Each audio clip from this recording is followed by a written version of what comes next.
The offensive rating record. I mean, the Kings broke that last year.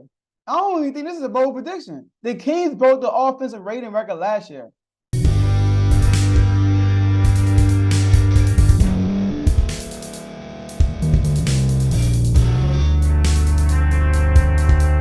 Welcome to the Joe Jordan Show on Refuse to Lose Sports Network. I'm excited about today's episode I'm going to talk to you about today. Today we're going to talk about Chet Holmgren and Victor Wembanyama preseason game yesterday. And we got to get some bold predictions for this year's Sacramento Kings, all right? So first, let's start with that preseason game from yesterday. Now, both of them highly anticipated, especially Victor, being one of the highest anticipated prospects since LeBron. A lot of people say even more than LeBron because of social media we have nowadays, all the views and stuff. It's easy to capture stuff now. And then you have Chet Holmgren, who missed all last year, but who's also 7 foot, who also can handle the ball and shoot the three. So he has high expectations this year also, especially that OKC team with SGA, and et cetera. But watching that game, they both look good. Both of them look good.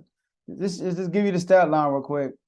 Wemby, he played 19 minutes, scored 20 points, 8 from 13 from the field, 2 from 5 from 3, 5 rebounds, 0 assists, 2 steals, 1 block, 4 turnovers.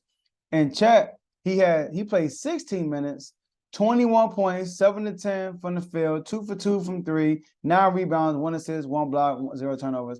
And I believe he shot 7 free throws too, not I'm mistaken, 5 from the free throw line. But they both look good. What I like about both of them is the fact that they both were aggressive. They both didn't shy away from the ball. They both shot the three pretty good, all right? They both hit 2 threes. They both pulled the trigger. They both were active on defense when it comes to shot blocking. They both only had 1 block, but they were contesting shots.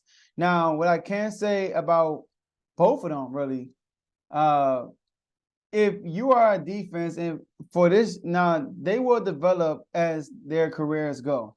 But right now, they're both small, and they're not like if you're physical with them, you can knock them off balance. You can force some turnovers. Like Wemby, he had 4 turnovers. A lot of it had to do with just the physicality of the game, So I believe most teams that play these guys, they're going to be physical with them and try to beat them up. All right. But they are aggressive at the end of the day. They just not strong enough, but they're not going to shy away from the bump.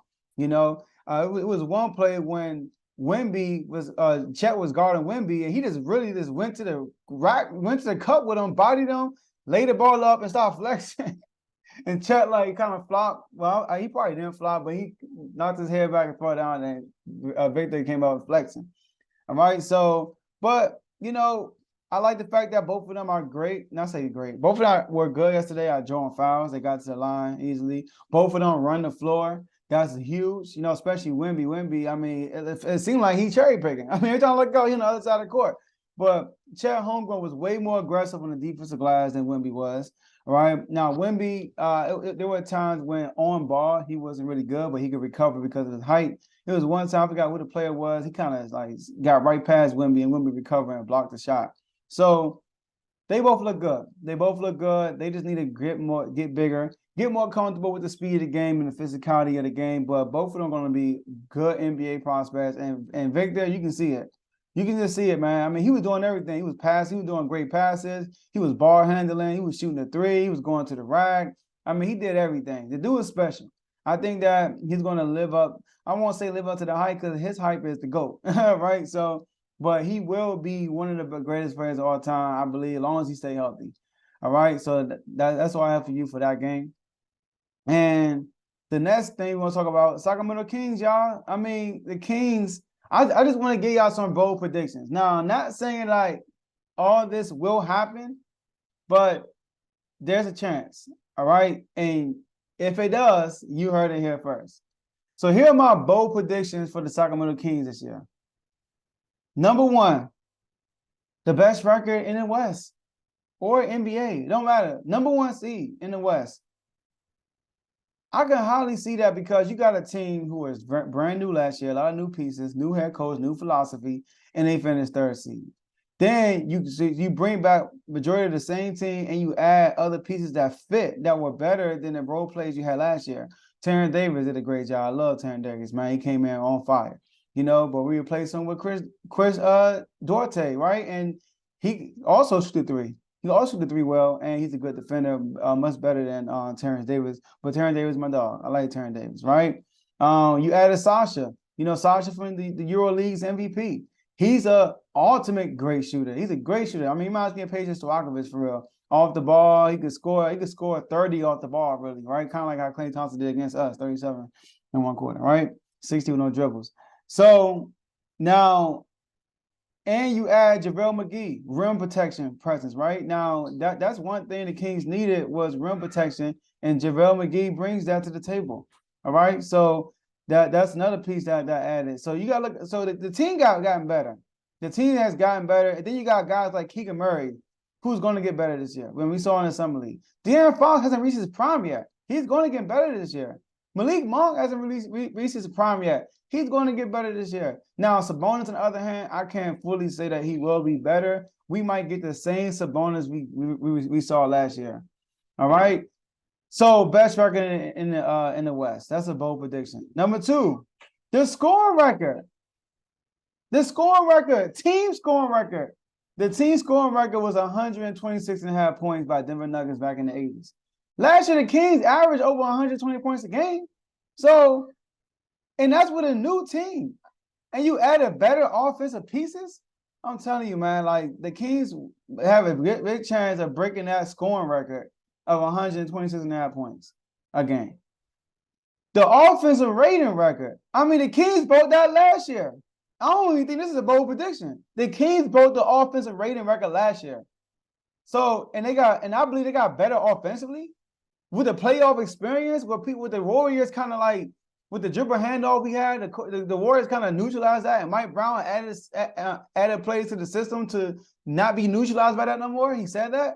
The offense is going to be better this year. So the offensive rating record also might be shattered. So that's another bold prediction I have for the Kings this year. 6th man of the year, Malik Monk, or my man Sasha.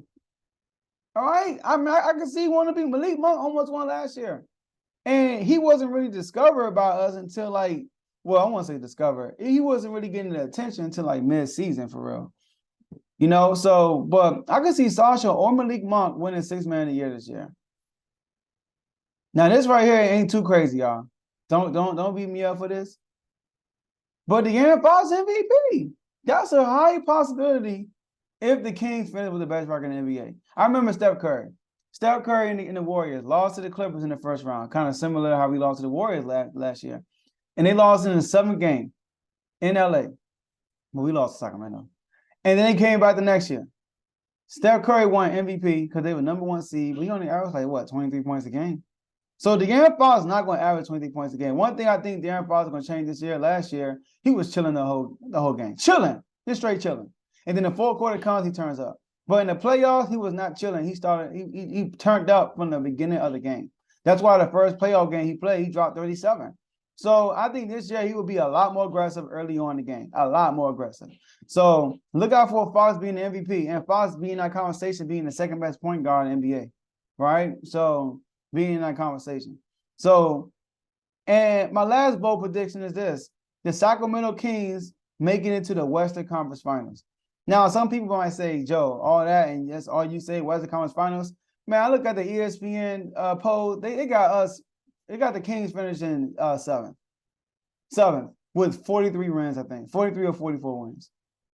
So, and a lot of people don't think we're going to repeat what we did last year. A lot of people think last year was a Cinderella story.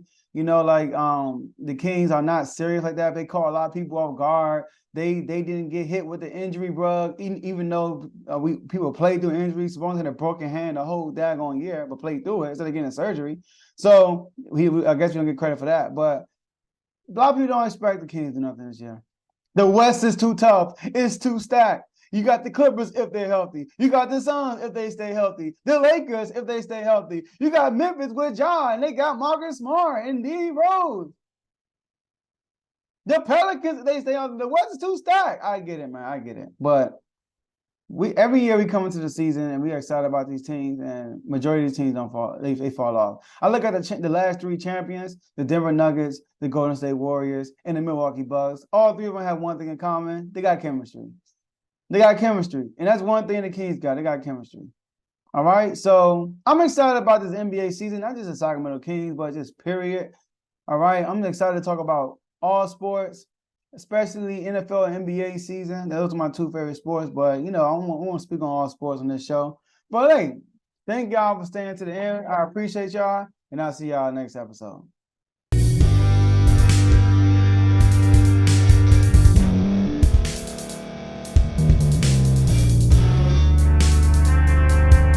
Thank you for staying to the end. If you're watching this on YouTube, please like this video, subscribe, and also hit that notification button so you can be notified next time we put out a video. If you're listening on any podcast platform, subscribe and hit that notification button, y'all, so you can be notified we put out another podcast audio.